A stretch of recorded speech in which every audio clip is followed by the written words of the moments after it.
everybody. Welcome back. YouTube.com/Geek Aloud. It's sort of Monday night. No, it's Tuesday. It's 8 p.m. It's the Gaming Enforcement Agency. Bang, I'm on duty. Steve joining us on Discord. Steve, sir, how are you this evening? Mate, I'm very well. This is the closest we've hit 8 o'clock. Unfortunately, it's still 24 hours late. But it's the all-important 8 o'clock. We almost nailed it, guys. We're getting so close. Just 25 Fs in. Maybe by 50 we'll get it, Steve. What do you reckon? Oh, well, I think we'll be all over it by then. By 50, maybe. But let me start off by telling you how the show goes. We start with game interrogation and deliberation. That's where Steve and I just go across all the games we've been playing since the last Gaming Enforcement Agency. And my goodness, Star Wars. I'm excited. Then we have the newsroom. That's right. Steve and I reload. We take a breath and we kick open the newsroom's door. We run in there, grab the papers off the desk, shuffle them off, read you the best ones. We round that off with the games that are coming out in the coming week or this week. I don't know how you say that. Steve, how do you say it? Coming out this week. Coming out this week. Also coming out this week on Gaming Enforcement Agency. Steve, we have a standoff this evening, but whom, sir? Whom is standing off? So tonight, the standoff is between our most iconic character voices in gaming. So get your thinking caps on in the chat there. Give us some suggestions who you think might be on the list, who you think might win the list, and see if there's anything that we haven't thought of. Yes, indeed. Oh, I've just thought of one, Steve. All right, and then finally, as Steve was just alluding to, I want to say, we come to you at the end of the show for the audience interrogation. That's right, we kick in your front door and we pick you up off the couch by the shoulders and we say, sir, what do you got for us? Tell us things in the chat all night, guys. We'll get to you at the end during audience interrogation. But as we always do, let's start with game interrogation. Are you ready? How about game one? That's right. This evening, it's Elden Ring. It's a quick old Elden Ring update. I've been loving it, Steve, as you might be able to tell here. Well, you can't because you're on a delay, but the footage will indicate that I've been exploring the depths in the lava area under the, what's the matter called? Volcano Manor, I want to say? Yep. That's where I'm up to, and I've just killed the guy before we streamed tonight on the other side of this bridge. He had my number for 2 whole days, but I just finished him recently. Steve, have you been Elden Ringing? Oh, I have been Elden Ringing. Even just tonight, I jumped on there just to get my stats for hours played and my level, and I still found myself jumping in and finding things I've never even found before, like an invisible bridge. I found another 2 boss, or a boss that split into 2 and defeated him, and both halves of him. Area. What's that? You defeated both halves of him? Yeah, both halves. Well, he splits into 2, then you've got to just focus on the one, and once you beat the one, his other one just disappears, which is nice. Ah, I see. Very good. Which is a change. I found another area where I just found these little 2 gnomey things, and they gave me a map, and then I had to find like 3 blue sigil things to attack, and then I couldn't find the third, but it looked like, well, I eventually found it was hidden behind a rock, so you had to hit the rock, and the rock disappeared like those disappearing doors. Oh, my goodness. Okay. Doors. And then once you hit all 3, it creates a tower in the middle of this area. You run to the top of the tower, and you get some cool magic thing. So that was all in a space of half an hour. I did all those things. So this game's still delivering, even though I've rolled credits, and I'm currently sitting at 92 hours played at level 181. I can tell you I'm level 137 and the hour count is 112, I believe. I could be slightly off, but I believe it's 112 for me. Gosh, am I loving Elden Ring. I cannot get enough of it. Really enjoying it. As Steve was sort of just alluding to, we've been going back over other areas and just finding whole new pockets, new areas that you didn't even think existed, little shelves under. Does that lead anywhere? My gosh, it does. It leads to a whole nother boss. It was full on. It was quite a week of discovery. It is crazy, and I've just changed up my whole build. I'm now rocking 2 samurai swords, and it's the Uchinaga or whatever it is. I ranked to level 25, which is the top level for that. I've now attached an awesome frost stomp, which seems rather OP against most enemies, to the L2, and then I've got my other magic samurai in the other hand, so I'm dual wielding those and doing that sort of special power stance maneuver with both swords. So that is absolutely destroying bosses. It's almost more powerful than the sword of Night and Flame at the moment. I love it. Anything OP. Yeah. And Steve, you might notice on this footage, mate, I finally found your cape that I'm wearing that, but I've gone for the samurai hat. I'm a big fan of this look. The feathered cape and the samurai hat. It looks ludicrous, and I absolutely love it. It's my new favourite thing in Elden Ring. Nice. I might have just liked watching you there just teetering on the edge with your horse across the cliff faces there. We all know how good I am at platforming, Steve. Mate, are we done with the Elden Ringing? Can we hang that phone up?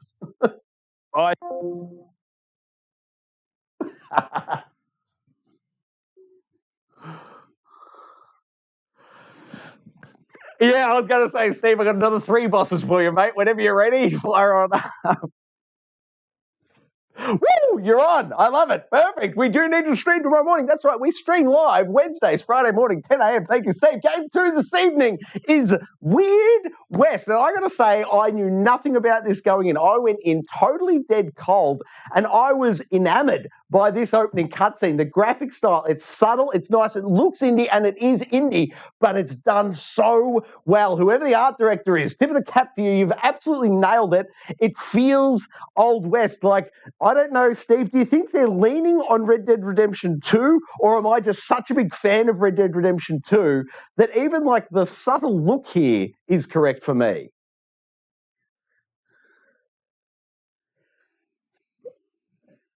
Yeah. Oh, Steve, stand by, Steve. Hold on. We've got an error. No one at home can hear you. They can only hear me. I can hear you, Steve. Oh, the computer's just come back. Steve, try and say something now, mate. No worries. You got me? We've got you back. I apologize, everyone. Mac OS doing auto updates in the background. I apologize, Steve. I think we only lost you for a few seconds, mate. But you'll need to take it from the top of your thoughts of Weird West, mate. Nah, no worries. Yeah, with the font and stuff, it's very similar to like your Red Dead and stuff. Gameplay-wise and game-wise, nothing at all like Red Dead. It's probably no, not at all. Akin to like an older Fallout game, mixed with like your Dishonored sort of immersive sim type gameplay. So Can I throw one in? Yeah. Did you think maybe I thought a little bit XCOM-y? Yeah, a little bit. Like it's obviously not the turn-based combat like XCOM. No, but the specifically the way the camera moves and the way you control it. Now, I know it's point and click in XCOM, but it's that look, it's that feel. It resonated with me as an XCOM. Sorry, mate, back to you. It does very much have that like sort of isometric aesthetic, which you can obviously, you've got 3 different points of zoom, so you got the far away one, you can so obviously. That's news to me. How do you cycle? I didn't know. I think it's just a click of the right thumbstick brings you up pretty close, so you can't see everything. I don't mind it up close. The graphic style is sort of more obvious up close with that sort of animated style. Would you say it was? I thought it was very Telltale. Excuse me, Telltale Games, very Walking Dead art style. Yeah, very much so, very much so. But I'm only playing as the first character at the moment. My understanding is that you are this thing that takes over these characters. I think there's 5 characters in total, and their stories actually interweave throughout the game itself. Yeah, well, I'm not sure of what the weird part is. The first thing that happened to me, Steve, I don't know if you did it, but the first thing that happened to me is I had to bury my own son, but it wasn't an objective the game told me. I just got a shovel and buried him. Yeah. Did I start it correct? Is that how you took it? No, that's how I did it. And then ever since then, you can bury other bodies, but then eventually your shovel breaks as well, so you can no longer bury bodies. And it's got but I've just, the combat's sort of starting to get good now, where you can do the slow-mo dive, tapping B, and then you can sort of get off your shots. Max Payne-y? Yeah, very Max Payne-y. Obviously, almost identical. And I didn't even realize there's also apparently a slow motion button you can use whenever you like. I think it's right bumper to go into as well. If you're saying slow motion dives, and how close can we get this camera in? Reasonably close, not as close as your third person sort of action game, but you can get reasonably close, and the combat can be quite hard to do if you're not using slow mo, because it's very frantic and they hit pretty hard, some of these enemies. But I've unlocked the ability where you've got like a sniper rifle, and if you activate your ability, you can get off one shot, which is a silent shot, and it takes out anyone straight away using your action points. Okay, now is that a VAT style system? Can you like auto lock on and take your finger off, or is it time pressure and you've got to be accurate? No, so once you've activated, you can take however long you want to take that shot. Okay, nice. And you can just line up your shot wherever you need to be, and just wait for your bad guy to get into your sights and just take the shot and it's quite satisfying. Blood splatters, and no one can see where you are, so they're not aggroed, which is nice. So which at the start's pretty hard not to do. If you start going loud, they all come after you. Oh yes, I made that mistake only once. But and it's quite apt to say that it's very, in terms of its open world sim stuff, very like Dishonored and stuff, because I think the guys that actually made it were executives from Arcane Studios. Now, so they've gone off and. Can I ask, because this game reminded me of, and I'm wondering if it's the same people. You've just said Arcane. Did they do the is it Wastelanders 3? What's on Game Pass at the minute? Is it Wasteland or Wastelanders? It's Wastelanders, I believe, 3. And now, is it the same people?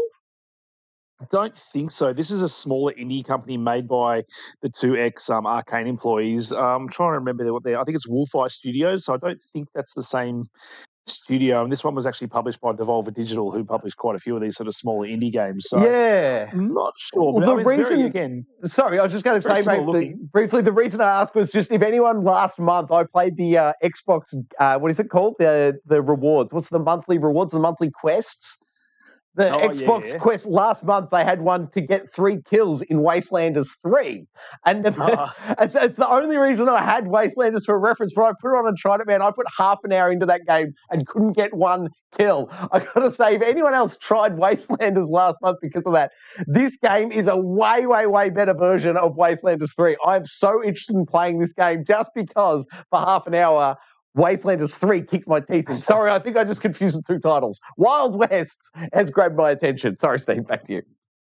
No, that's all right. And obviously the Weird West stuff comes from obviously that's right. There's all zombies and stuff eventually in it, and weird creatures that look like clickers from The Last of Us and all that kind of stuff. It's got this weird overworld thing where you're sort of walking from one town to another, but you can be sort of hijacked like an RPG and also find yourself in a battle. And yeah, I was just going to say, mate, very quickly, that's very much like the South Park overmap. It reminded me of the recent South Park RPGs. Yes, no, and they are currently on sale as well, I think, at the moment on Xbox. Oh, fantastic games. Both of those, get them if you haven't played them. Very good games, but I think that's about it. I mean, there's not much voice acting in this. It's all when they're speaking. There's a lot of text and stuff, and some of it's quite funny sometimes. But the only voice in the game is actually just the narrator that comes over the top. So the rest of the time, it just sounds like a muffled Bane voice sort of going, and that's all it is. So, I love it, man. Voice acting in games, and it's probably not going to tickle your fancy too much, but it's so far, it's so good for this game. A big thanks to you, Steve, from me. I'm really enamored by this game already. As I said, it's speaking to me on 2 levels, and I never would have even looked at it. It is on Game Pass, but if you hadn't put it in the docket, mate, I wouldn't have looked at it. So thank you for bringing it to my attention. I'm keen to get my hands back into Weird West. It is a good one, as I just said. It's on Game Pass, guys. If you've got Game Pass, you can check it out yourself. No cost. I think 9 gigs download, I want to say. Yeah, no, nice little one there. And it's, again, like it can be as hard or easy as you like, but you can save this game whenever you want and try out scenarios however you want. So you can go in all guns blazing, and if you die, you can just reload your game and try it again stealth-like, or you can, try and line up some lanterns and shoot them for the fire attack. Like, there's so many different ways you can take out the enemies in this game. It can be quite fun playing around with the sandbox. And just a warning, if you pick up the TNT barrel and throw it at your feet, you will kill yourself. I can confirm that. Can confirm. Confirmed. All right, are we done with Weird West, Steve? That's it. Yep. Other than saying, if you've got an Xbox, you've got Game Pass, pick it up. It's great. Absolutely game for free. Check it out. Now, let me take you back to a long, long time ago in a galaxy far, far away. Game 3 this evening is, of course, Lego Star Wars: The Skywalker Saga. All 9 films. My goodness, I'm excited. My boys are excited. We're in Lego heaven and Star Wars heaven this evening here at Geek Aloud headquarters. Steve, how's it going at your place? Have you looked at it? I have, mate. I have. Obviously, I worked this morning, came home this afternoon. It was the first thing I did was chuck this on. Now, I'm interested to see how you went with this. I initially thought to myself, I'm going to go episode 1, 2, 3, 4, 5, 6, 7, 8, 9. Yes. But I've decided to play it in the canonical You and I both. Order. Yes, you and I both. Yeah, so I've started with A New Hope, and which is obviously not the most bombastic start to Star Wars, because it's a bit slower paced than probably some of the other ones might be. Like, obviously, you start episode 1, you Qui-Gon and Obi-Wan, infiltrating his base with droids, and you're having lightsaber fights almost immediately. But for me, I'm obviously playing as Luke Skywalker and Leia at the very start of the game, and yes. Yeah, it's been very impressive so far. Like, just in terms of the opening itself. I don't know if you watched the opening cutscene. I watched the opening cutscene 3 times and absolutely loved it. Just the way they use the lightsaber throughout the whole thing, just to sort of cut between scenes and movies, and the voiceover and the music, and just the way they Lego-fied everything. I just thought it was an absolute brilliant way to open a game. Yeah, they absolutely nailed it. I was a big fan. And I'm going to say, Steve, I, like you, started with episode 4, and to me it was great. I haven't picked up a Lego game to sit down and play properly by myself in over 12 months. I pick up the controller and help my boys out when they're stuck in a Lego level pretty frequently, but I haven't actually sat down and played one in a year. And I sit sit down and started with 4, and it was perfect. You're in the desert. It was just slow. It was calm. I got my bearings, and I was off to the races. It was perfect. But my boys, when they did it, this is what we're watching now, is their recording. They picked it up in episode 1 because they're huge Jar Jar fans, much to my embarrassment, they're Jar Jar fans. You probably have to disown your children now. Give them green shorts and send them packing. That's right. That's it. But I thought it was funny because they started on episode 1 and they had a lot harder of time because there's the ship piloting, there's the section where they're running through water. So my advice to anyone is pick it up and start on episode 4 because just getting familiar with the control system again is way easier if you start on episode 4. So I think that is the right way to do it, mate. Starting on 4. I think certainly worked for me. And the game does automatically have that level selected, so I think that's where they kind of want you to start. Yeah. Obviously, you can start any of the, you can't pick any level. You got to obviously pick the first movie of each trilogy to start at. But I do recommend starting there. For me, I was like, this is a little bit slow at start. By the time I got to Mos Eisley and was just searching around and sort of realised that I could actually tag. I thought initially with the map you couldn't actually tag side quests and stuff like that, but I know once I realised you could go on the bricks and hold X, it actually, instead of the gold checkpoints, it'll give you blue ones to get to where you need to get for the brick, and then you've just got to solve whatever the main puzzle is in that level to actually try and get the brick, and it's really satisfying to do so. It is really satisfying. I found 2 of those, love those puzzles. But pro tip, man, I had no idea I could flick that. Thank you. That's a big help to me, man. I love it. Good work. Nah, that's all right. And I just some of the stuff, like I came across, you come across stuff where you can't use yet because you haven't got a character that can use to get rid of the gold stuff. Like, I switched to every single character I had, and each single one of them had individual dialogue things that they would say in relation to not being able to use it. Like C-3PO would go, "I'm not the droid you're looking for this." Yes. And then, Luke would say, "Yeah." It was just, I thought it was just such attention to detail. It hadn't twigged to me till you just said it, but that line, you're right. It hadn't even occurred to me. But you've prompted me on another one, man.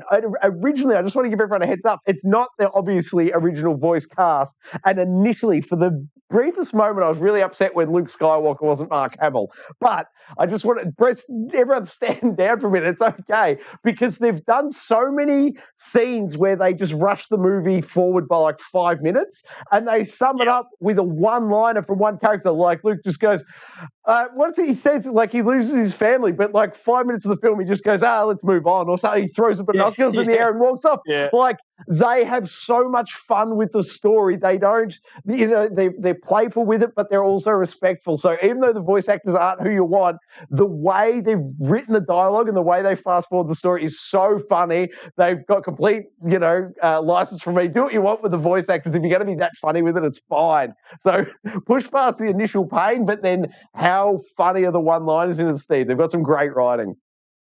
So far I've had quite a few laugh out loud moments with this, and it's just been joyful fun. Like it's weird going into a game after playing stuff like Elden Ring, just to go into a world like Lego and just enjoy it, and just the franchise obviously like Star Wars, and to see the way they actually humify and Legofy all the Star Wars stuff. It's fascinating. Like you're playing obviously stories, how they end, but it's the way they do it and portray it that makes it so interesting to play. Yes. Now I'll only say this one because it was early on, but I hate giving away gags in games. But bear with me, a little spoiler here, Steve. When you were R2-D2 looking for the escape pod, did you happen to see all the stormtroopers in the hot tub? Because that was hilarious. Yeah, because I think, and I actually wrote down a note. I was like, they did say this is not the pod you're looking for because you're looking for an escape pod. and so this is all these sort of cute little like references to Star Wars that they use. And I just think it's so imaginative, and I think this is the best Lego's ever been in terms of gameplay. Oh, how good is the shooting? They've fixed up the shooting there. You can use the left trigger, right trigger. Yeah, it's like full third-person action. Like you can go, you've got soft cover if the cover's there that you can just hit behind it and hit your left trigger to aim above it. You can hit headshots and knock off the helmets. How good is that? I just got an achievement for knocking off 50 helmets. So I'd be on my way. Yeah, I'd be on my way. I reckon I'd be about 30, but I love it. Cool, man. And another cool touch, we got down to my last Stormtrooper. I think I was playing as Princess Leia at the start of the game. And he was the last one there without a helmet, and he ends up putting up a white flag and starts waving it. That's great. So just little things like this. It's just like I just can't believe some of the detail they've gone to, and the Lego itself looks good. It's all scratched up and it's not perfect. I love how they can even make, and I've banged on about this in the install videos. I apologize if you watched it. I'm going to say it again. The way they've got the outer shell, specifically like the plastic coating looks pristine, but then under it in the opening video, they've got a stormtrooper with a dirty helmet. So it's like a dirty helmet under this pristine covering. It looks so hilariously funny. It's that attention detail throughout the game. It's so good. It's not even just the way it looks. Like everything's obviously sounds great. The combat, when you're swinging the lightsaber, it could sound as good as being Cal Kestis in Jedi Fallen Order. It sounds that good. And you've got combo moves with you're not just tapping one button to attack. You can do different combo moves and jump attacks and force abilities, and you can throw your lightsaber. It comes back to you. Yeah, like it's just the combat's so good for a Lego game, and just switching into this third person thing without sort of losing any of its. Lego's always had sort of way with the puzzle, so it doesn't feel like any different to what you sort of play with Lego. It just feels more modern version of what they used to do. Yeah, I agree completely, mate. It's like they've really smoothed out all the gameplay rough edges that the Lego's known for, and they've just made a superb game. It's so good. And I need to mention as well, instead of just having a big thing of just every single character you can unlock, they're all sort of set up now in like what they are. So you've got the characters you can unlock as Jedi, hero, scavenger, scoundrel, bounty hunter, villain, dark side, astromech droid, and then protocol droid. So you got 9 different classes of Star Wars characters. Each have different outfits and stuff you can unlock for each single one of them. Yeah, every single one of those things has an ability tree where you can unlock 4 different abilities for each character class, plus each of those 4 has 3 upgrade slots to that one ability. So the amount of upgrading and stuff and resources you have to find in this game, I think it's 1,166 of the upgrade bricks you can find in the game, and I've found 5, so I've got a while to go. It's so good, isn't it? It really speaks to the collectathon nature of it and the replayability of the Lego games. I know me and my boys are going to replay all these 9 games over and over again.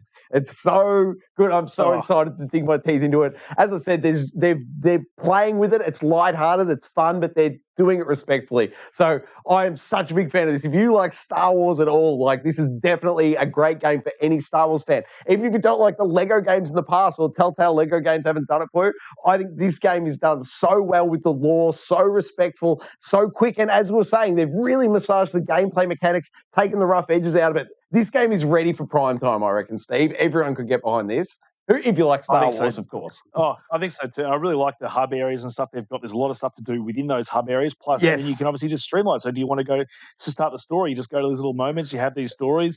Like at the moment, I'm I've been with Han Solo and trying to rebuild the Millennium Falcon. It's just all this stuff's just done so well. And I'm so happy with the way the game's turned out. It's obviously been delayed quite a few times, I think now. I think well this game worth was due out, more than a year ago. So I think I'm happy they've, waited, because we've had plenty of games to play, and I think this is the perfect time for Star Wars Lego to come out and, sort of breathe life into Lego games again, because this is the way to do it. And I'm stoked it's come out just before the Easter school holidays, mate, so I know exactly what me and the boys will be doing. Well, that's right. And I mean, and again, if you just think, they usually say this looks good for a Lego game. This looks good for, just a next-gen game. Exactly. It looks that good. And it's the same is true for that controller. I really want to round that point home. They have really made the controller so much better in this Lego game above all other iterations of the Lego games. They've really nailed it. Absolutely. So, I mean, at the moment, I've obviously only put in maybe an hour and a half, but already if the mechanics, which I know they'll stay exactly the same, I'm just excited to see the way they Legofy all my favourite Star Wars moments and Star Wars worlds. And hopefully even playing through the worst movie, which is the second from last one, Last Jedi. I'm hoping even this can breathe life into The Last Jedi and be my favourite version of that movie. So. And it'd be good, especially if they take a bit of fun out of themselves. Yes, it'll work well. But keep your eye out for more on the channel. But I reckon it might be a week or so. We'll wait for the school holidays, but then you can expect a bit of coverage, I reckon, of that one. Me and the boys will get into it. Game for this evening. Sorry, Steve, unless you had anything else for the to add on, if you will, to the Legos. The fact that still no, online co-op or anything like that with Lego. I don't feel like they're going that way. It's still it doesn't need it. Couch co-op doesn't need it. I think people have been screaming for it to be able to play, so you can have a whole screen to yourself and play with your mates. But I think couch co-ops are all the funnies with this, with your kids and etc. Yeah, for me on the couch with the boys in this game, I reckon it's marriage made in heaven. It's perfect. I can't wait for school holidays. Bring it on. Next up, we've got game 4 for this evening, Ghostwire Tokyo. Now, I know we've covered it predominantly on the channel already, so just a brief update. I'm up to the 12-hour mark now in Ghostwire Tokyo, and I am just running around left, right, and center, grabbing as many spirits as I can. I'm hunting down those trees. Steve, what's that process called? I'm blanking on the name of it, where you do the detective vision on the tree and then shoot it and free the area. Oh, for the arrow. I can't remember what it's called, but you obviously got to use the arrow for most of it. You can use your spells to get rid of those trees if you can see the little gold orby thing. Oh, can you see it without? I thought you had to drop the vision in order to see that. So you see the vision to see it, but if you can't actually physically get to it, the arrow will always shoot through the tree if you charge it up. Whereas a spell can take it out, but you need to be able to actually physically see the orb itself and be able to access it. Pro tip, Steve. I love it. Now, can I craft my own arrows at any point? That's the one thing I've wanted to do.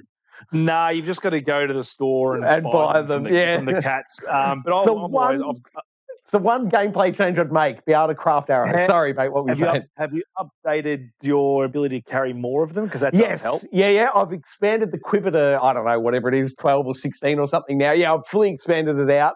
But it's just, I wish I could make them on the fly is the only thing. Yeah, it would be nice. I've just got to, I think I'm about 17-hour mark, which seems weird because I feel like I was at the 12-hour mark and then some. I don't know whether it's my PS5 was in standby and it counted time, but it says 17 hours. I don't feel like I've done it for that long because I've heard the game's anywhere between sort of 15 to 20 hours, and I've still got a fair few chapters to go because I think I'm at the end of chapter 3, and I think there's 6 chapters. There are 6 chapters, but it appeared to me as though chapters 3 and 4 were significantly longer than 1, 2, and 5 and 6. Okay, gotcha. So yeah, my character's doing pretty well. I've upgraded quite a few of the skill trees now, and I've found a lot of the G.E.A statues. Yes. Is that what they're called? Oh, my new favourite thing is feeding the dogs around Tokyo. Yes, because they'll help you find G.E.A statues. They'll dig up cash for you. Yeah, I love it. Whether you give them a treat and they take you off to another prayer statue, it's perfect. I love it. Such a symbiotic relationship.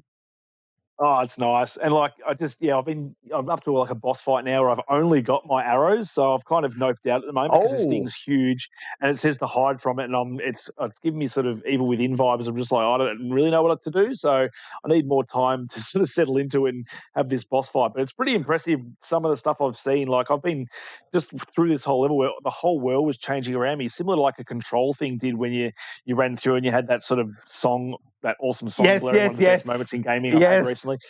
It's sort of similar to that, where everything was just changing around me as I walked through it. It was really cool, and it was sort of the first time I'd seen the game do something really out there in terms of, the world changing and all that kind of stuff. And I was just like, it's got some tricks up its sleeve still. It really doesn't. Here's one trick. Something occurred to me this week, man, when I was playing it. I thought to myself, how awesome would this look in VR, this game? And then it occurred to me the whole game would work in VR, Steve, because it's all slow moving and it's slow combat. I'm starting to suspect maybe this game was designed to be VR from the beginning. Can you imagine with the wands doing the hand gestures to clear them and stuff? Do the cast the spells and then everything's slow. I'm really starting to suspect this game at one iteration may have been a VR experience, I reckon. Quite potentially, it could explain why a team that's known for third-person games all of a sudden went to a first-person perspective. So yeah, but everything's got that slow move to it. And the real giveaway, man, I reckon, is when you do the jump off the building roofs and you hold X and you do that glide. That real is gentle glide. I'm like, there's something VR-y about this.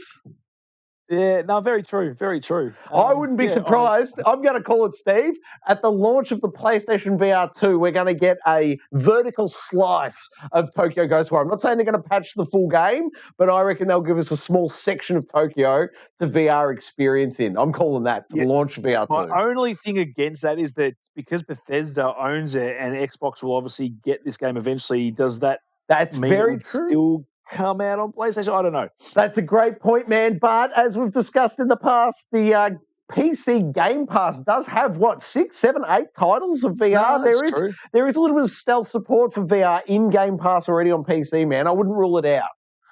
Yeah, okay. No, that's fair call. That's fair call. And just another thing on the game as well. I've just found that a lot of the side quests are actually quite fun to play. They're all their own sort of self-contained stories, which I like that you do one at a time. You don't pick up multiple. You literally just, once you pick up that side quest, you just go and do it and you have like a little mini story. And I think they tell a lot of cool little mini stories throughout the game as well. Like I've pretty much every side quest I've done, I haven't thought, oh, this is a waste of my time. Like there's always a cool little story to it. Do you know what it is, man? I've been thinking a lot about it as well. I'm so glad we're on the same page about this. But if you think back to Assassin's Creed Odyssey and Valhalla, they broke me in a sense of they'd give you a side quest, but it was always 2 states over. You'd speak to someone, they're like, go find my son, he's 2 states over. And you'd forget you had the quest by the time you got there. Who's this guy? What am I doing?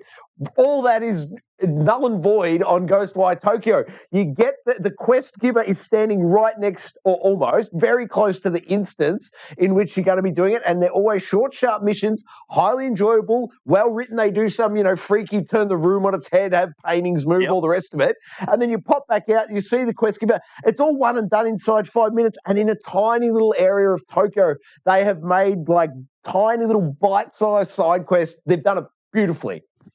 Yeah, and you're not always like staying outside in the open world. Like you'll go inside, you'll go to a subway, and then like I've had one where you go into the subway and you go in this like weird ghost train that takes you to another area where you fight a whole bunch of enemies, and then you come back out and speak to the ghosts that were trapped inside this ghost train. It's just some really cool storytelling within these side missions. I think that's sort of what they've based a lot of the game on, because the actual story surrounding the whole actual main game is pretty simple, and like it's only sort of starting to ramp up now. So I've probably had more fun in these side quests than I have actually with the main story. I would agree with that completely as well, Steve. And it's like it's going for that whole, horror look and feel. And I have had 3 100% legitimate jump scares in side quests, side missions, and 0 in the main quest.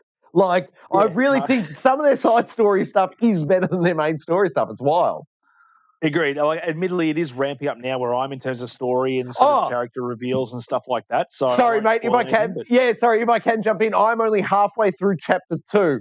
As I said, I'm many, many hours in. I've been looking around the edges a lot, but I am only halfway through chapter 2. So, please no spoilers. And everything I've said is from the first half of the game. No worries. No, it was one of those games that I think before it came out, we were sort of both a little bit like, I don't know, but it's once you pick up that controller and start playing, it's just a lot of fun. Yeah, it's true, man. And I'm not sure when this comes to Game Pass that without the DualSense 5, it's going to be as compelling, because I agree with you completely. It's that first moment of play with the controller, but the sound is so essential and the feel. Yeah, and it's just that like, every time you pick up, like you find more like ghosts to bring into your little white cross things. Like, every time you pull that trigger, just that feeling is so cool. Yeah, that and when you're ripping the souls apart of people with the actual Ghostwire mechanic, it's that same feeling, but it's awesome every time. Rah! Ripping them apart. Oh, it's great. There's only one weird thing I find. There's all these cosmetics you can unlock for your main character, but it's first person. You don't even see him half the time unless it's a cutscene.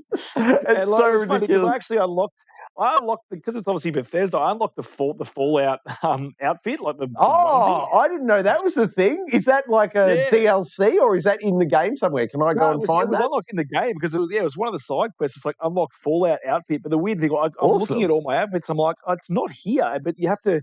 It almost looks like you can't scroll down further past like the pants section, but you got to go down further and it's got full suits and it's got like motorbike suits and a whole bunch of other different suits you might have unlocked as well. So go and have a look at that. You never know what you've probably unlocked. That's cool, man. I will go and have a look. I've been really enjoying playing with their system of clothing. I didn't think I would, but it has spoken to me. I'm a little bit embarrassed to admit. But yeah, I am loving Ghostwire. And as you said, Steve, I was really apprehensive. Everything before I picked up the controller, I was thinking this was not a game for me, but I've totally turned around my tune. This game is really something special, and there's not a whole other lot of games that we can draw parallels to. It's bringing something unique to the table. If you've got a PS5, definitely keep your eye out for it. Even if you don't have the bucks now, I'd say put it on your wish list. If you see it on sale, grab it. It is a unique game. You do want to check it out if you can. Absolutely. All right, next up. Oh, this will be a quick one. Look, goal from Troy off the top. That's right. What are we? Rocket League season 6, maybe? I don't know what season it is.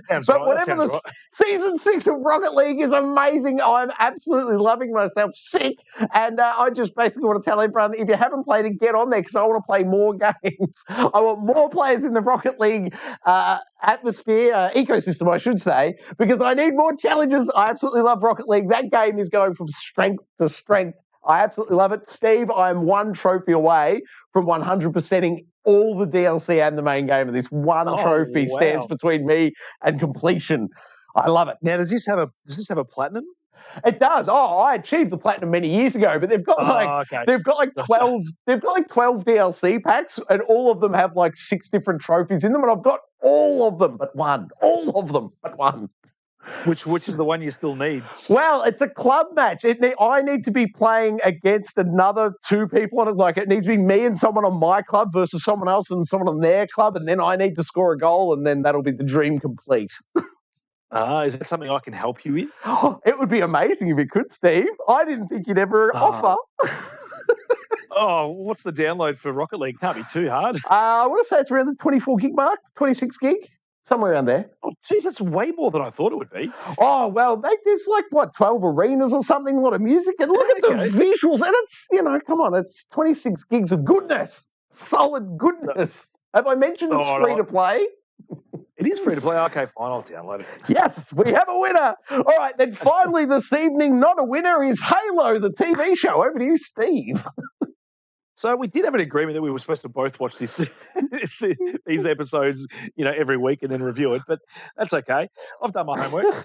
I'm glad you've done your homework, Steve. Mine was the back of my eyelids. This show is just not doing it for me. I'm sorry. I have to bow out, but I do hand you the microphone, sir. Say you be. Did you end up going back to watch the rest of episode 1 or not? I went back and re-put on episode 1 and fell asleep at about the same spot, mate, and gave up at that point.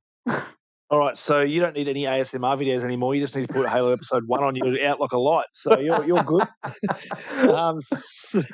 Sleep apnea be gone.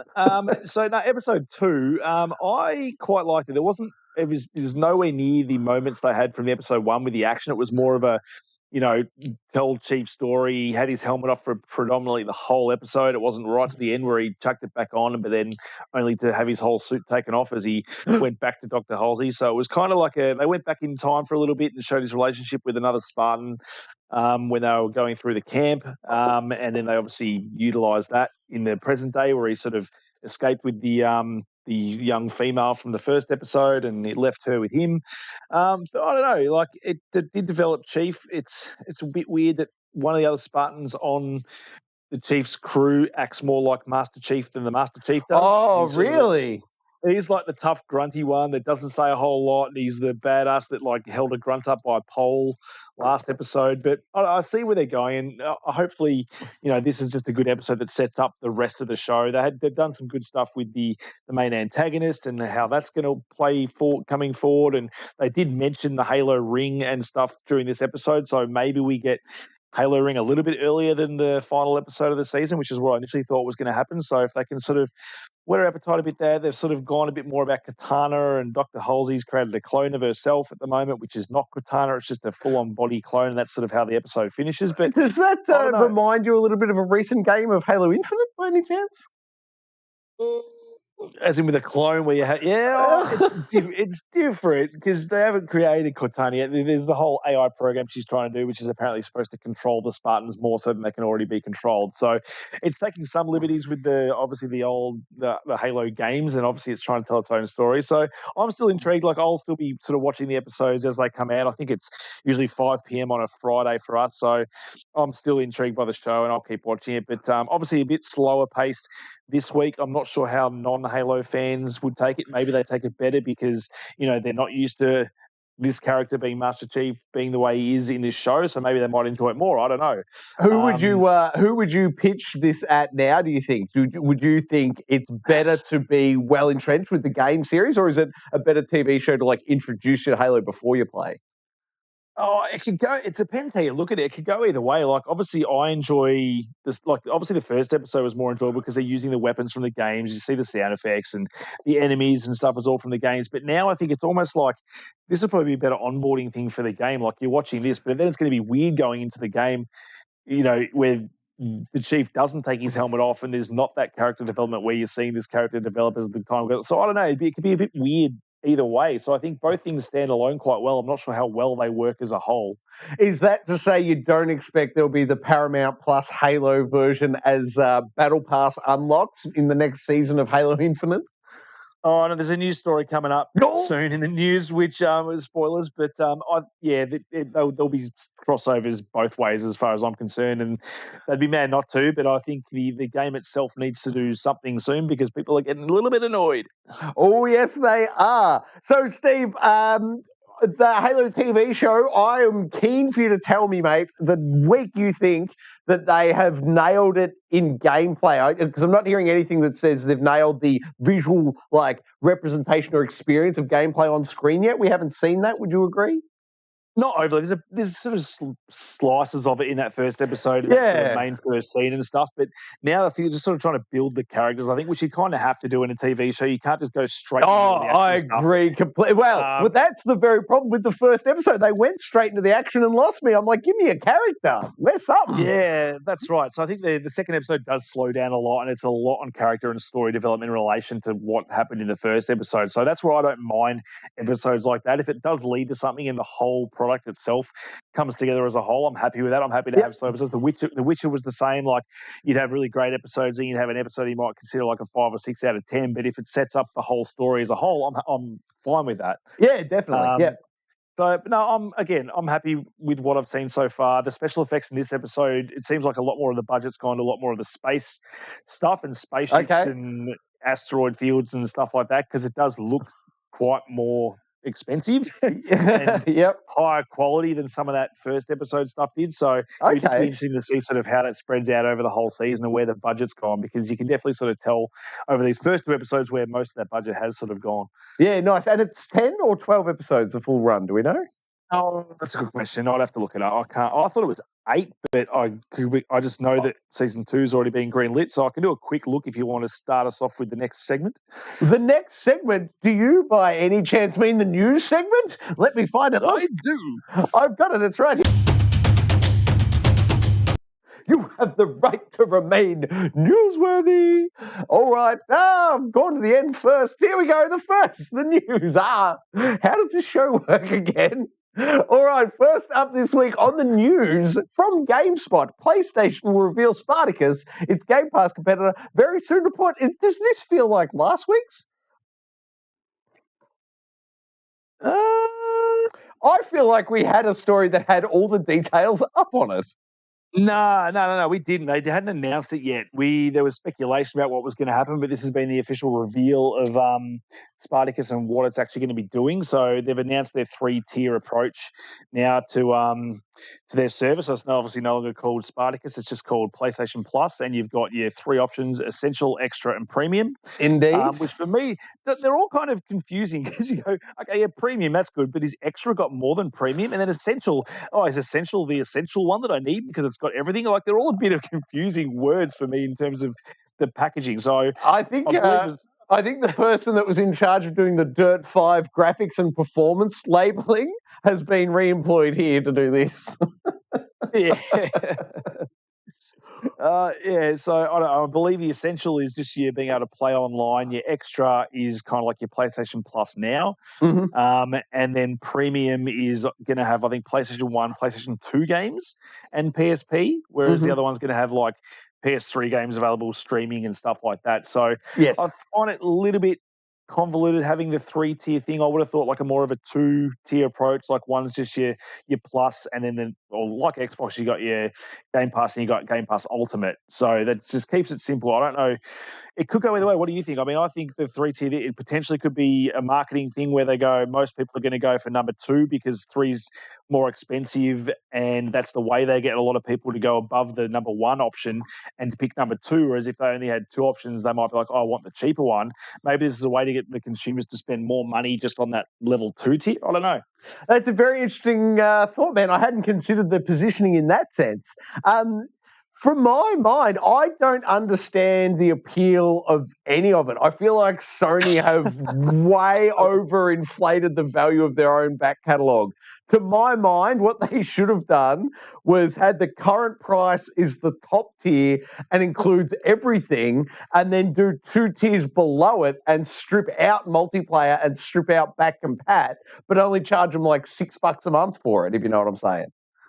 Yeah, I do. There's a whole bunch of things you can say about it. To me, like, standing up against Xbox Game Pass, I've got an Xbox Series X and a PlayStation 5. There is no way they're getting me to pay a cent over what I'm currently paying. Like, I will forever stay on the bottom tier of PlayStation Plus. There is no lure from my view, there is no lure to go off the bottom tier. Who cares about PS2 or PS3 games? Oh, I mean, really, like, who cares? What are we talking? $4 a month? Who cares $4 a month about PS3 games? Like, not me.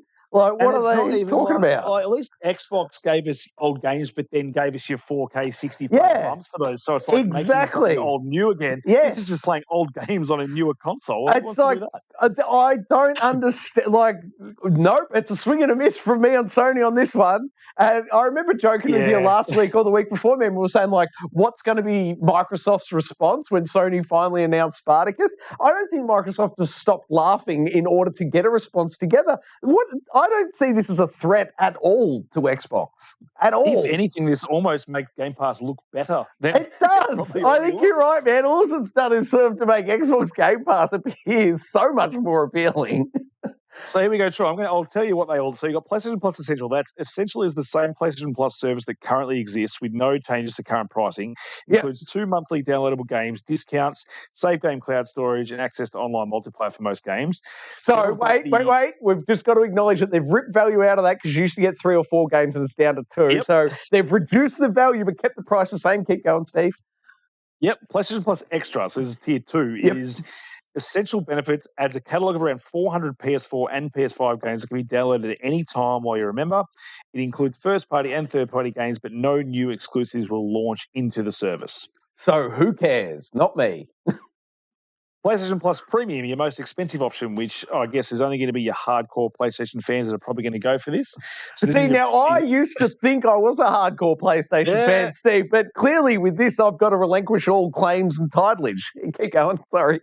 So this one includes essential and extra benefits, so all of the benefits of 1 and 2, and then adds 340 extra games to the catalogue, as we've spoken for, PS1, PS2, and PSP, for streaming and for download. PS3 games will also be available, but only to stream, which is great if you've got great internet, but if you don't have great internet, good luck with that. Yeah, bizarre choice. And the streaming can be carried out on PS4, PS5, and PC. Premiums will also receive time-limited trials of some games. So nothing we don't already get with demos or early access games on Xbox and stuff as well. So, I mean, I don't really see what the point of it is. All I know is that apparently if you do own PlayStation Now, which we don't have in Australia by all accounts anyway, apparently that transfers you over to the Plus Extra. So apparently if you've got that now, you can actually purchase 12 months of that now cheaper than what the new service is going to be. Pro tips. So Sony hasn't actually gone out and sort of squashed that yet. So if you want to go out and get a cheaper version of the next PlayStation Plus Extra,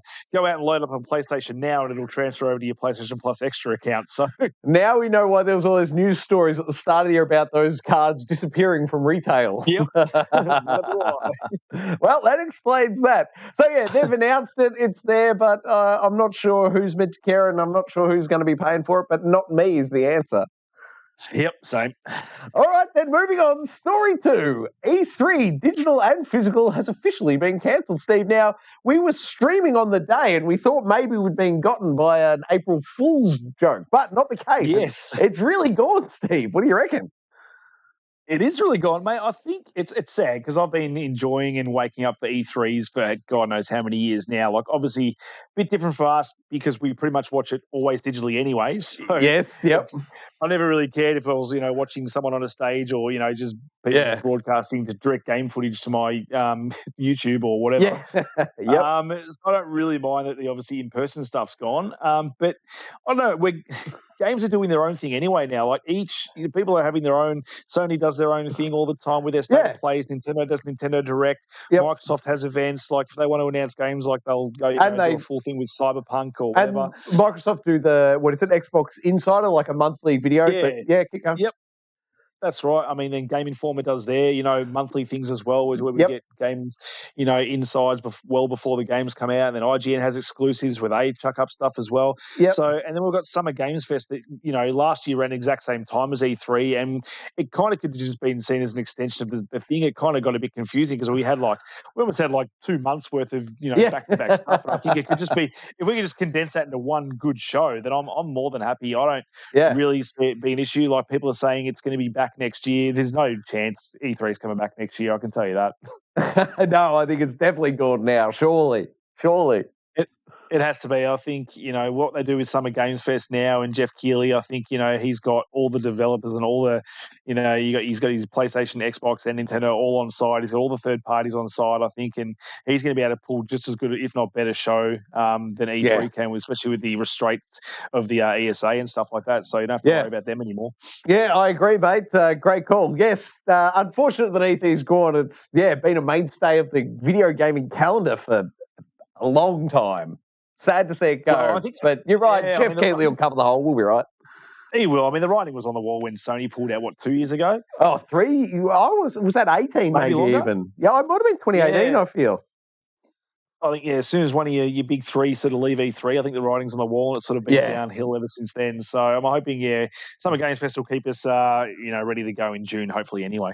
Yeah. Now, Steve, here's one off the wall for you. Do Amazon do anything? Because it's Amazon Gaming, there's a whole Amazon Gaming thing, but have they ever done a video, announcement-y show thing? Maybe it's an Amazon hole. An Amazon-shaped hole, maybe I'm seeing. Yeah, I don't know. I don't recall ever seeing an Amazon. I reckon Amazon Prime gaming show is going to appear out of nowhere. Keep your eyes peeled.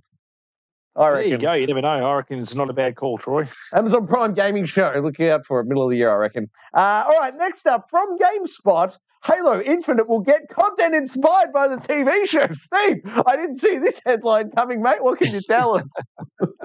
Yeah, so I saw this. This is more because it sort of incorporates the other story, which is that Halo players are getting quite fed up with, 343 and not having Season 2 out yet, still not having Forge and still not having co-op in their gameplay. I did see they were able to get a statement out this week which said, please give us more time. They did say that. They do sort of acknowledge that fans are simply out of patience in inverted commas, and they are aware of it. And they've obviously gone out and said, this is what I think is a bit stupid to come out and say, yeah, we're working with the show. We're going to have cross pollination between both, but we'll get to that when we can. It's like, well, you're getting to everything when you can. Like, these people that are playing Halo have had not much content to play in the sort of last couple of months. Correct. What do you reckon? The game is. What do you reckon the overlap is, Steve, between Halo fans who hate the TV show and Halo fans that also have been complaining for new content? I reckon there's a fair bit of overlap on those two, so I don't reckon this headline helps anyone. No, I don't think it does at all. It kind of just maybe fuels the fire of their anger, if anything.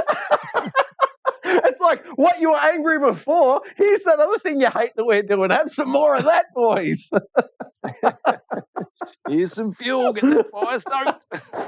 Oh, I love it. That's hilarious. So I mean, we obviously spoke very highly of Halo when it came out, and it was great content, great multiplayer, great campaign. But if you've got these players that don't have content and are starved of content, you need to give them something. And I think they've got every right to sort of start getting a bit fed up with what they're getting. Definitely, definitely. Well, there's just got to be a mass exodus at some point. At some point, those numbers will just fall. It's going to be scary. Oh, yeah, I think they've started to fall. I think they're lucky that there hasn't sort of been anything else big multiplayer shooter come out sort of since that period last year. So there's nothing to sort of. That's a great call. Do we have anything on the horizon? Not overly. The only thing I think of that might take numbers is obviously the no build mode in Fortnite could potentially take some players away. That's a good call, man. That's a good call. And they've just had a new season go live since Halo Infinite launched, didn't they? They had a new season this year. Yeah, there's your competition, I reckon.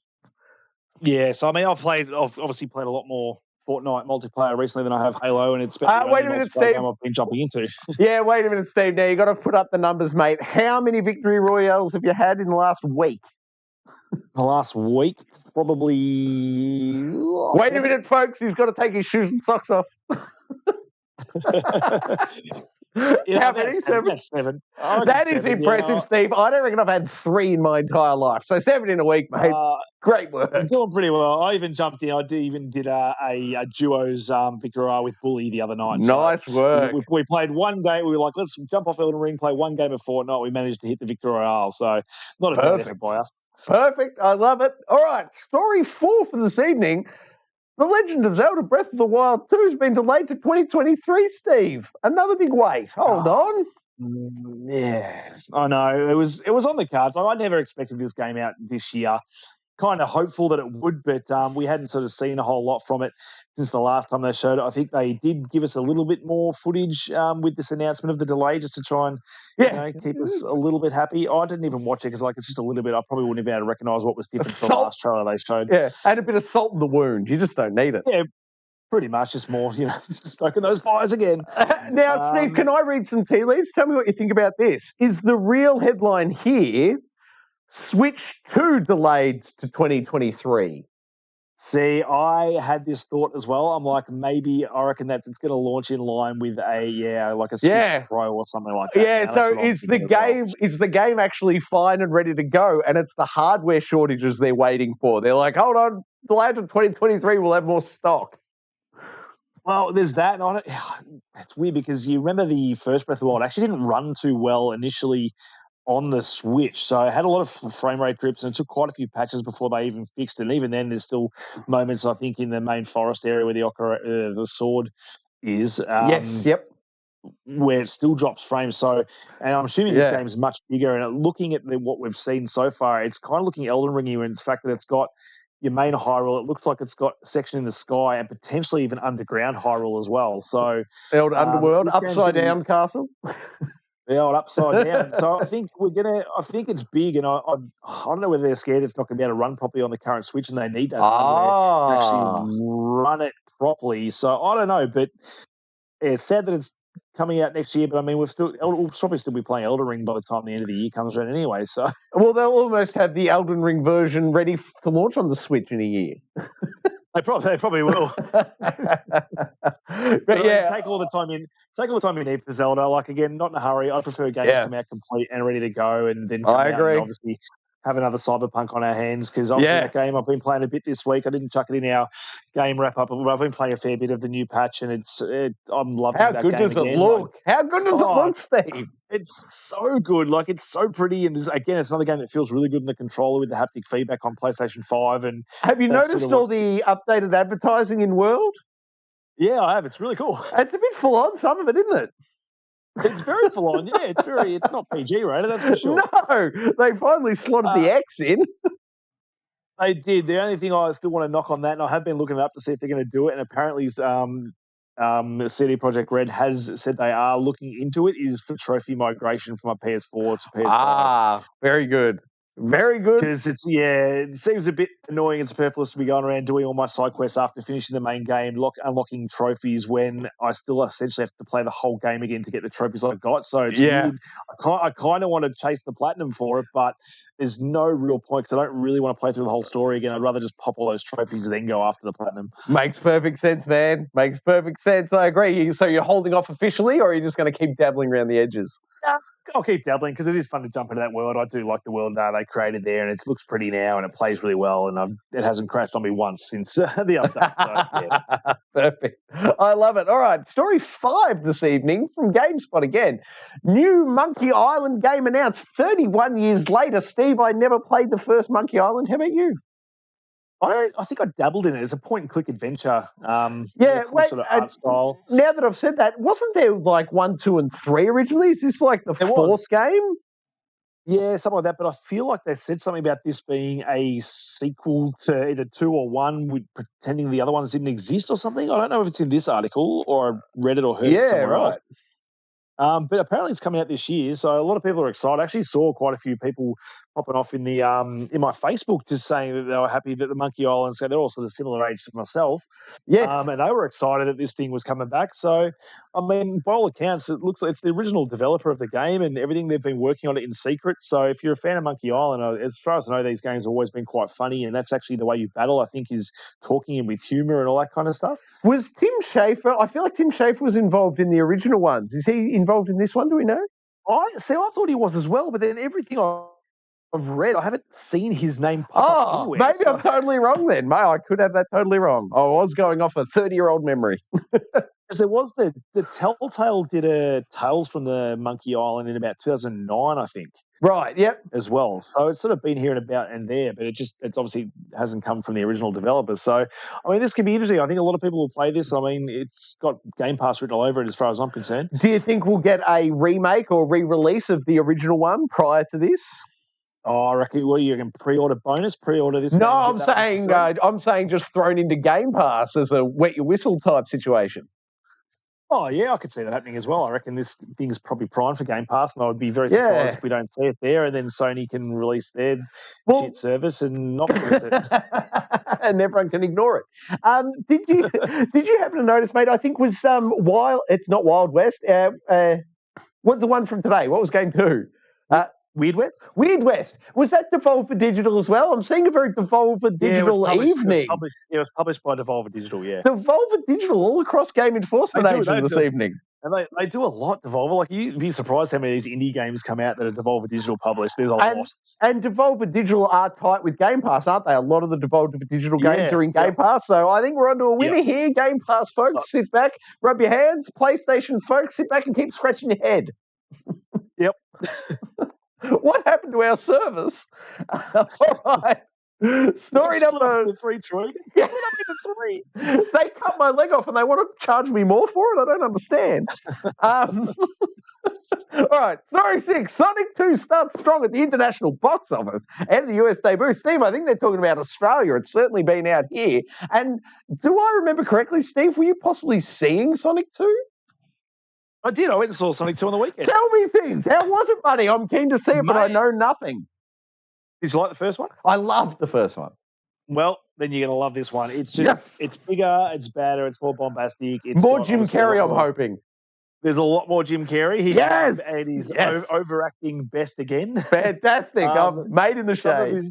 Some of his things, can be a bit hit or miss sometimes with, what he's doing and clearly ad-libbing a lot of the time and going for the laugh. And sometimes it doesn't land, but most of the time that's usually when I laugh the hardest, Steve. I usually laugh the hardest when they don't land. Keep going, man. Nice. And then obviously they've split up. Obviously last time you sort of just had Sonic, and this time you've got a lot more animated characters filling the screen, so they've got to share their time a little bit more. So, which I actually really enjoyed. I think the Tails character is really good with a sort of buddy cop kind of treasure hunting movie with him and Sonic, and then Knuckles comes into the fray and he, plays off with the Jim Carrey character. And then there's some really cool stuff done with CGI and sort of big moments. And I think even the human characters, although it's almost like they're finding stuff for them to do, I think they weave them in nicely. And you remember the aunt from the first in the chair? Yep. She has one of the funniest moments, I think, in the whole movie. And my wife and I were just like, it's just, I don't want to spoil it, but I think she almost out Jim Carrey's Jim Carrey in terms of nice. It's awesome, but I won't spoil it. But no, really good special effects, really cool story. I was glued to the screen the whole time, except for the 3 times my son needed to go to the toilet because he kept smashing the Pepsi Max. No! It's always annoying when sometimes we went and saw Morbius, I think the day before, and I was more than happy to go on toilet breaks for that movie because that was terrible. But enough on that. But no, Sonic, I'm happy to see it's doing well at the box office. We're going to get another one. They do a cool little tease at the end of this one, just like they teased Tails at the end of the first one. Yep. So big post-credit scene. Stick around. Yeah, definitely stick around. They're setting up that Sonic cinematic universe, I think, at the moment. And we're definitely the SCU. The SCU, that's right. So I think we're going to get a lot more Sonic. But if you've got kids, even if you don't have kids, if you're just a fan of video games and good video game movies, I think we've already had Uncharted. We enjoyed Uncharted, but I think it's hard to say because they're different movies, but this is kind of a cool treasure hunting movie as well. And it's kind of, it's very enjoyable. I would say more enjoyable than Uncharted just because I like Uncharted, but it's definitely up there. Excellent, man. I'm looking forward to seeing it. And just mine to see we seem to be in the movie. So my box office tip is I took my boys to see The Bad Guys, animated feature. Fantastic, hilarious, great film. And they do the most film references I've ever seen in an animated feature. They are stealing just little it's the car from Fast and the Furious. It's the cool. It's the cafe scene from Pulp Fiction. It's just left, right, and center. This film just pays tribute to every other film that come before it. It's a dream of mine. That film is fantastic. Chris Rockwell does the main character, and it's like a Ocean's 11, like what's his name? The main guy. George Clooney. Hey, it's Sam Rockwell doing a George Clooney impersonation for the whole film, and it's fantastic. I absolutely love it. 2 big thumbs up for that one. If you're into it, you probably need to take some kids with you, though. All right. To finish up the news segment, as we always do, we go over to Game Informer and look at the new game releases coming out this week. And of course, Steve, today the big one was Lego Star Wars. The Skywalker Saga came out on absolutely everything. And if you want the install video, PS4, PS5, and Xbox Series X, we've got you covered here on Geek Aloud. Steve, you love Star Wars as well. How did it take your internet, mate? How long? Yeah, the install, Star Wars, the Skywalker I actually don't know, because like with most of these things, I don't like to watch the countdown, so I usually set up to go overnight. I did the pre-install, and then I just... Yeah, you don't sit there and watch the loading spinner? How bizarre. No. Weird. I don't know. Every time I see it counting so slow, I'm like, I need to just chuck it on while I go to bed. And it's ready to go the next day. So, no, but again, we've already spoken about it, loving it. Game Informer gave it an 8. It looks like it's getting a lot of 8s across the board, because I think IGN gave it an 8 as well. I think it's currently sitting at an 83 or something on Metacritic at the moment. So good scores, though, for a Lego game. Yeah, fantastic. I love it. All right, next up now, this one's out tomorrow, and there will be an install on the channel. It's MLB The Show 22 once again, coming day one to Xbox Game Pass. A game directly from a Sony studio. Talk about twisting the knife in studio. MLB are just really rubbing it in Sony's face on this deal, I think. Yeah, a little bit. I think you could actually get this earlier if you paid for there was like an Xbox Game Pass. If you pre-ordered it. Yeah. I think if you pre-ordered it, you could have a few days early. Yeah, if you paid money. Yeah. I'll wait for the Game Pass release. Thank you. Damn straight. Oh, the other big one about this one, apparently the trophies are incredibly easy to get. If you want to play around with the game sliders, apparently very easy to get all the trophies in this game quite quickly through slider manipulation of difficulty. All right, next up we have Chinatown Detective Agency, Xbox One, Switch and PC. That looks like a Steam game if ever I saw one. It really does. Not interested one bit. Moving right along then, Chrono Cross, the Radical Dreamers Edition, coming to PlayStation 4, Xbox One, Switch, PC on April 7. Then Godfall Ultimate Edition. Godfall, was that the PS5 launch title that never went anywhere? Godfall, am I thinking of the right game? I think it was God Awful. The God Awful Ultimate Edition comes out April 7th for PlayStation 5, Xbox XS, PS4, Xbox One, and PC. Then also April 7th, Sherlock Holmes, The Devil's Daughter. I believe this is chapter 2 of a 5-part series currently being rolled out, but that one's coming to the Switch. Then we have Slipstream, which, I don't know, Drift Rally, some sort of, maybe a top-down race. That looks a little bit 80s, I'm thinking. PlayStation 5, Xbox Series XS, PlayStation 4, Xbox One, and Switch. And finally, the House of the Dead remake coming to the Switch. Steve, I don't think they've got an off-screen gun option, like a Joy-Con. What do you call those guns? No.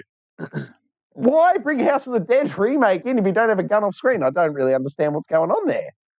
That's a good question. A good question. The Gaming Enforcement Agency put it to you out there. Sound off in the chat if you've got any idea why they're doing that. All right, Steve, I need some help, man. What's next? The standoff. The standoff. Oh, I've got a button for that. Hold on, look. Standoff. Who will fight? No, that's not it. Go on, you. Who will fight? Who will fight? Steve, can you please intro to this evening's standoff, my friend? All right, tonight in the standoff, we are looking at most iconic game character voices. So these are characters that I've picked tonight that I sort of thought there's probably a few out there that I've probably missed. And Troy, you did think of one earlier, which I may have missed. I'm not sure what that is yet. Oh, do you want me to say it now? Yeah, sure. Bioshock Infinite. No, not Bioshock Infinite, sorry. Bioshock, the first one. What's his name? Ryan. Andrew Ryan. Yes. Sorry. Would you kindly? That's okay. So number one on the list, we have Nathan Drake, Nolan North. Look at him, such a handsome man. Steve, correct me if I'm wrong, but every single video game you play that has a character creator, you try to create Nathan Drake. That is correct. He's probably one of my favourite characters, and I think he's got one of the most iconic voices, mainly because he's Nolan North, and Nolan North has got one of the most iconic voices in game. Such a good voice. So many of them between him and another person, this is Troy Baker. Those guys own the voice acting sphere when it comes to AAA games. And Nolan has done a lot of voices, Nathan Drake being my favourite. But, I mean, he even did the Penguin in the Batman Arkham games, which you would barely even know that was him. No, yeah, totally different sound to it. But, yes, I agree completely. Nathan Drake, one of the all-time best and great voice. Great voice. And he made the word crap his own, didn't he, Nathan Drake? He sure did. All right, number 2, we have Master Chief, played by Steve Downes. Steve Downes, another iconic Xbox voice. Like, again, there's been all the uproar about, the new Master Chief of the TV show doesn't sound like TV, don't sound like Steve Downes. I'm like, I get it, because that voice of Master Chief is the Cortana. Like, it's iconic. It is. It's been around for, 20 years now? Yeah, you can't go up against it. There's no one's going to beat that. You just have to accept that they've hit the high watermark and you're doing a pale imitation. Exactly right. So, but next on the list, with obviously with Master Chief, you have Cortana. Indeed. Obviously, you can't have one without the other. As far as I'm concerned, they are synonymous with each other, and obviously the Chief and then Cortana. It's synonymous with Halo, and obviously Cortana's gone on. Milk and cheese. Is that what you said? Milk and cheese? I said chalk and cheese, but sure, milk and cheese. Why not? Sure.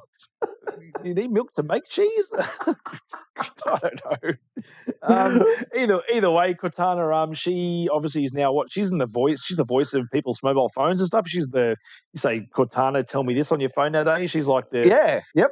I believe so. Microsoft's version of Siri. How long until we get the voice over, like in-game narration of the menu being read by Cortana herself? That'd be pretty wild. Oh, probably not long. They'll probably put it in there.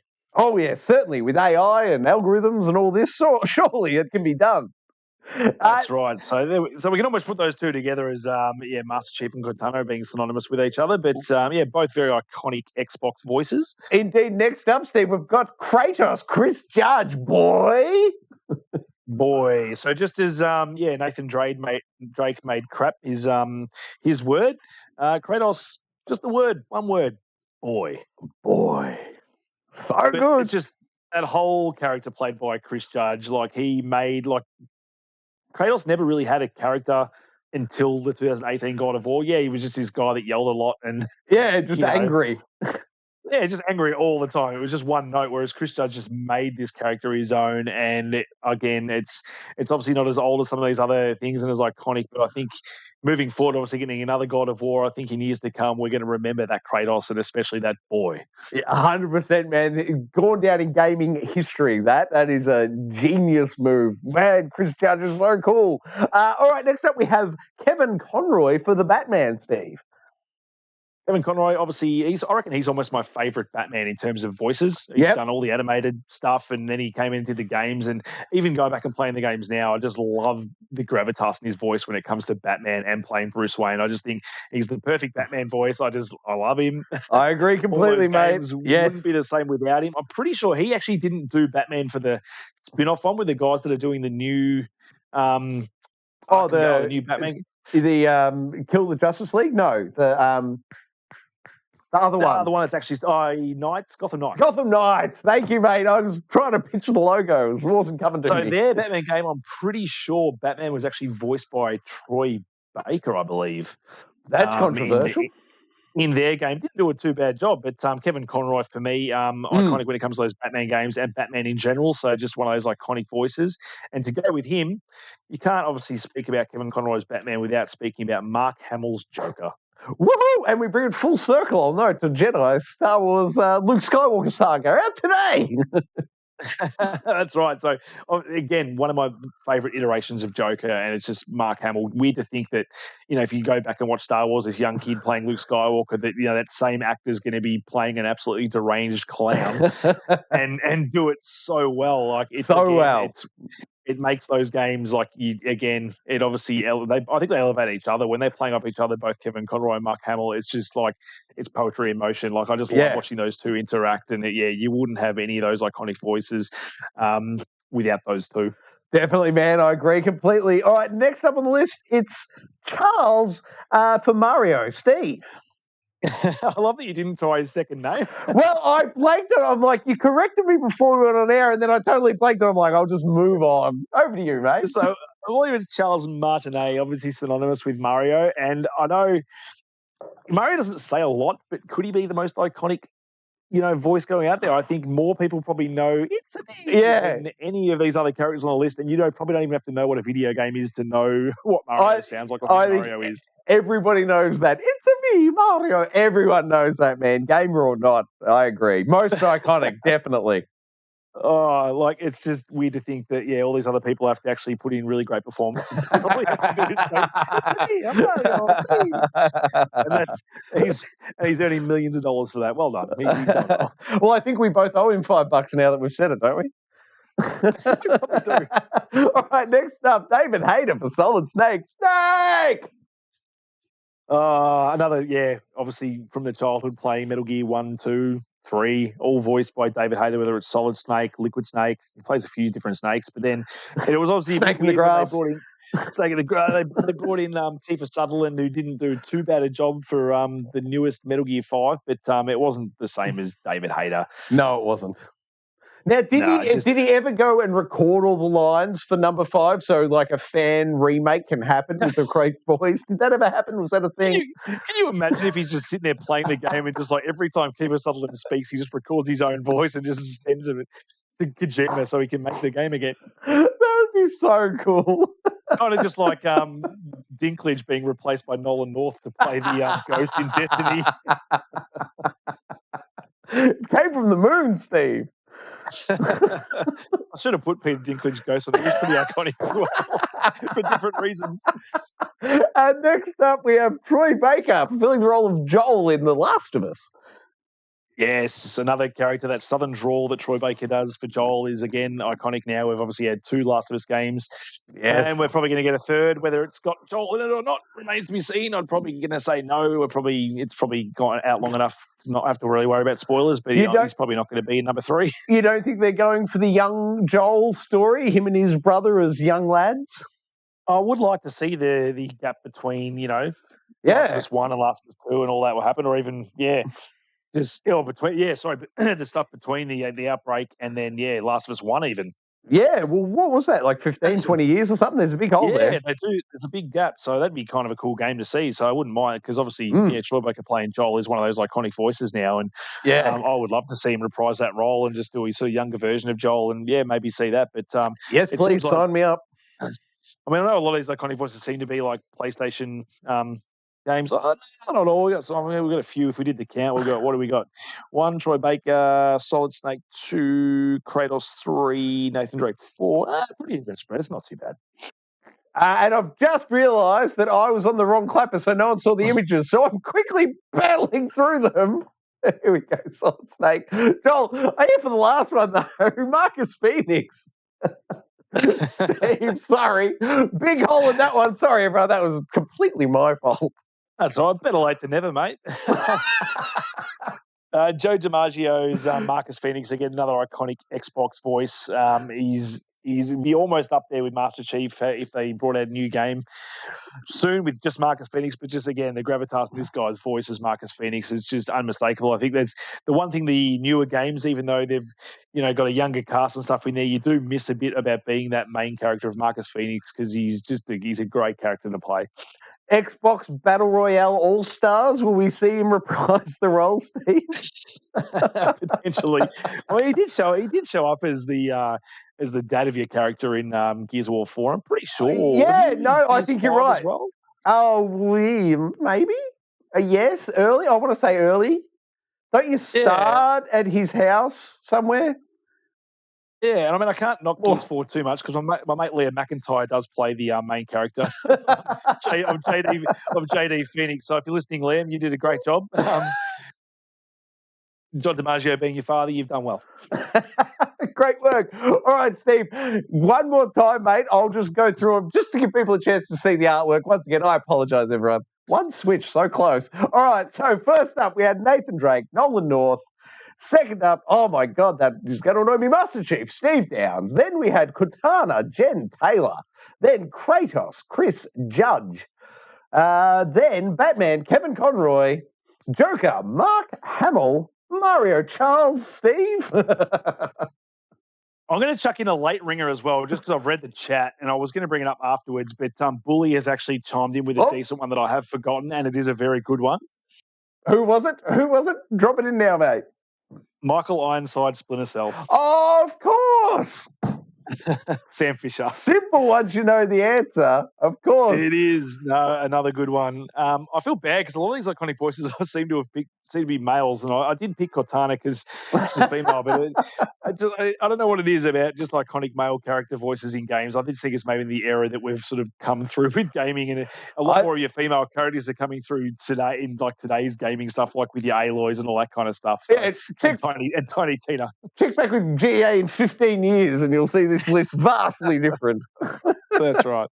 Now, Steve, good late ringer there, but I don't know. I think I'm going to have to. Well, I was about to say I'm sitting on Solid Snake, David Hayter. That's got my vote, mate. But where are you sitting? The most iconic. I almost have to go with the fact that you can only say "It's a me, Mario" and be as iconic as it is, and span a much longer generation than any of these games. The only thing that probably comes close is probably Halo. Is Metal Gear been around longer than Halo? Oh, I reckon it has been, yeah. Yes, because it was on PS1, it has to be, yes. Yeah, it has to be. So you want David Hayter, I'll go on Mario. Here's a question. What was the first game in which Mario spoke? That's a good question because he actually first appeared in Donkey Kong, and then he's actually a spin-off game but to I Donkey Kong. don't reckon he would have spoken until like 64. I don't think he would have. Yeah, I reckon Nintendo 64 might have been your first time. Yeah, Mario 64 would be my guess. Not that we're going to find the answer today. Steve, the question we're looking to be answered is who wins the standoff? I know. So we're looking at most iconic. What are we going to say is iconic? I mean, synonymous with the series, synonymous. If you go with most known outside the gaming sphere, yeah. See, I think you're probably right on the Mario call because if you take it outside gaming, Mario's got to win it. Inside gaming, I would argue it's going to be Solid Snake, but that's probably just me. All right, if we're just going to go most iconic game character voice. It's got to be Mario. It's got to be Mario. I think you're right, mate. It's got to be Mario. I think it has to be. It has to be Mario. All right, Mario, a winner is you for this week's standoff. And I apologise for the terrible graphic management earlier. Everyone, I apologise. All right, Steve, where does that bring us to? I believe that brings us to door number 4, which is where we kick in the audience's door. Everyone at home, brace yourselves. Steve, what do you got for us in the YouTube chat, mate? Oh my God, we've got a few here. Sean Games is in the chat. I was in the chat earlier, so good on me. Good on you, Steve. Nice. Where we got Bully in there. We've got Mr. AK is also in the chat. Oh, Mr. AK, welcome, sir. Long time viewer. So shout out to all those guys. We've got Ben and Blue in there as well. Good on you, Ben and Blue. Now, what are they all saying? Let's have a scroll through here. We've got. Everyone's playing Star Wars. People can't wait to play Star Wars. Sean Games has nearly finished the game. He's had a decent run then if it's just come out today. Yeah, Star Wars. Popping those trophies. I think you've done six of the 9 already, Sean, if I remember correctly, mate. Good work. Oh, just on trophies. I think I'm 42 of the 61 Elden Ring trophies as well. Oh, good work, mate. Something like that. Bully says Weird West reminds him of an old PC game. Oh, Commandos. It does remind me of Commandos. Oh, Commandos, yes. And if you enjoyed it, mate, they did a really good remake of Commandos on PlayStation 4 last year. It's available and it's real cheap. It's like $7. Really good remake. If you like Commandos, it might be Commandos 2, but it's great. It's available. That's right. And Bully also said he also liked the old Lego games where they didn't actually talk. They just mumbled. And yeah. I did like that. I initially remember when they announced this game that this was supposed to have a sound option where you could actually make it those old style voices, which I haven't gone in and checked to see if it's actually made it to the final game or not. That rings a vague bell in my mind, Steve, but I haven't looked either. But I like it. Well remembered, sir. Well remembered. Yeah. And Mr. AK says Ghostwire's mixture of Shadow Warrior and Dishonored. I can see that. Yeah, that's a good call. I hadn't considered that, but yes, yeah. Yeah. Bully says Game Pass in Oz no good at this stage. Don't have the streaming for PS3 games. Yeah, why? And haven't patched in trophies for PS1 or 2 games. So yeah, what's the point in going? I could see that being fun if you've got like an old PS1 or PS2 game you want to play to unlock a platinum for it. I could maybe see that happening. Yeah, maybe. No one that day one exclusives, which sucks for PlayStation because no one's going to buy that service. It doesn't make any sense. Bully says he'll miss the E3 and all of the facepalm moments over the years, of which there have been quite a few. But it's such a highlight, even though it's full of lowlights. It is the highlight of the year. I will miss it. Yeah, it's true. And Bully, come with the facts in relation to Monkey Island. It is a sequel to the second PC game. There are a couple of ones on PS2 and PS3 are also. Look out! Bully, Nice. And he's excited. He's excited for that one as well. So, Bully mentioned Charles Martinet before we did as well. So he was all over that one with Mario with the win. Nice. And Bully says it does have the sound option for. There we go. Oh, excellent! Perfect. Little mumble voices. Yeah, so I'll probably still play it with the voices because I've enjoyed the voice acting so far in the game. But it's the one-liners that they can skip 5 minutes of the movie. I absolutely love it, and I wouldn't miss that for the world. Sorry, Steve. That's it, and that's it for the chat. Thank you guys for tuning in tonight. So lovely to have you in there. Thank you very much, guys. Thank you for participating in the audience section. It's a lot more fun when the audience is in there to interact with. Thank you, guys. I really appreciate it. Sean, go, son. I reckon you can finish all 9 games on launch day, mate, if you really pull your thumb out. Good luck to you, buddy. I hope you can nail it. Steve and I will be back hopefully tomorrow morning at 8 a.m. No, 10 a.m., excuse me. Oh, jeez, I won't be awake at 8 a.m. 10 a.m. tomorrow back here for a live Let's Play. Steve, are we playing Elden Ring? Should we book that in? Oh, mate, if you need help in Elden Ring, I'm more than happy to help out. Look out, guys. Tomorrow morning, 10 a.m., some Elden Ring action, possibly something else. We'll just see how we go. Thank you very much for watching the Game Enforcement Agency this week. I am indeed. And Steve, off duty. Thank you very much for joining in, Steve. Thank you very much, all the audience at home. This has been another episode of the Gaming Enforcement Agency on Geek Aloud. Like it, subscribe it, you'll never miss it. Oh, that was luck. Hey, that's not it.